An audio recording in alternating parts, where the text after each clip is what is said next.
प्रचोदयात्।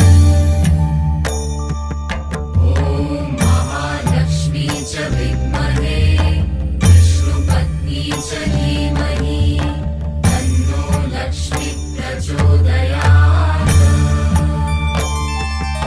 ॐ महालक्ष्मी च विद्महे विष्णुपत्नी च धीमहि तन्नो लक्ष्मी प्रचोदयात्।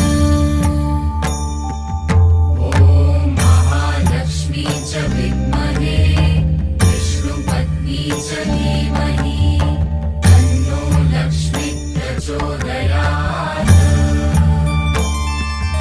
ॐ महालक्ष्मी च विद्महे विष्णुपत्नी च धीमहि तन्नो लक्ष्मी प्रचोदयात्। ॐ महालक्ष्मी च विद्महे विष्णुपत्नी च धीमहि तन्नो लक्ष्मी प्रचोदयात्। ॐ महालक्ष्मी च विद्महे विष्णुपत्नी च धीमहि तन्नो लक्ष्मी प्रचोदयात्।